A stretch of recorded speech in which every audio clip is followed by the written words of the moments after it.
आंबेडकर आंबेडकर आंबेडकर हे फक्त दलितांचे लीडर आहेत. असं काय योगदान त्यांनी देशासाठी केलं?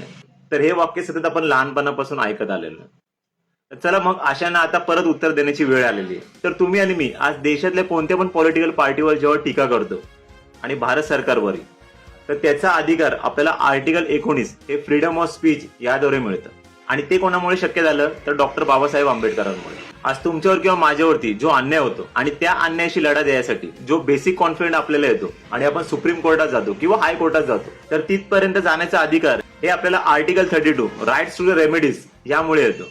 आणि ते कोणामुळे शक्य झालं? तर डॉक्टर बाबासाहेब आंबेडकरांमुळे. स्त्रिया आज वडिलोपार्जित प्रॉपर्टीमध्ये आपला हिस्सा मागू शकतात, डायव्होर्सही घेऊ शकतात आणि पुन्हा लग्नही करू शकतात. आणि तसं करायचं नसेल तर ॲलिमनी सुद्धा मागू शकतात. आणि या सर्वांचा अधिकार स्त्रियांना कोण देतो? तर डॉक्टर बाबासाहेब आंबेडकरांनी संविधानामध्ये नमूद केलेला द हिंदू कोड बिलामुळे. आणि हे कोणामुळे शक्य झालं? तर डॉक्टर बाबासाहेब आंबेडकरांमुळे.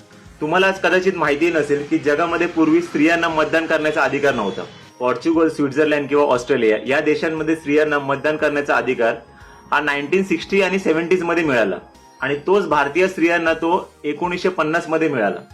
आणि हे कोणामुळे शक्य झालं? तर डॉक्टर बाबासाहेब आंबेडकरांमुळे. आता तुम्हाला ऐकून आश्चर्य वाटेल की लेबर ऍक्ट्समुळे स्त्रियांना जो प्रेग्नन्सीमध्ये मॅटर्निटी लिव्ह मिळते आणि त्या मॅटर्निटी लिव्ह मध्ये पेड सॅलरी मिळणे हे कंपल्सरी आहे. आणि हे कोणामुळे? तर डॉक्टर बाबासाहेब आंबेडकरांमुळे. आपण आरबीआय बद्दल नाव ऐकलंच असेल, Reserve Bank of India. Reserve Bank of India ही देशामधील सर्व बँकांना नियंत्रण करते आणि सेम इन्फ्लेशन पण मॅनेज करते. आणि या रिझर्व्ह बँकचा कन्सेप्ट कोणी केला? तर डॉक्टर बाबासाहेब आंबेडकरांनी. डॉक्टर बाबासाहेब आंबेडकरांना जेव्हा शिक्षणासाठी वर्गाच्या बाहेर बसवण्यात येत होते, का? कारण की ते दलित जातीतून येतात म्हणून. आणि तेच बाबासाहेब आंबेडकर पुढे जाऊन 32 डिग्री घेऊन भारताचे ड्राफ्टिंग कमिशनचे चेअरमन बनतात. तर फायनली मी इतकंच बोलेल, आज डॉक्टर बाबासाहेब आंबेडकर जर नसते तर हा माझा व्हिडिओ तुम्हाला बघता आला नसता आणि हा व्हिडिओ मला बनवता आला नसता.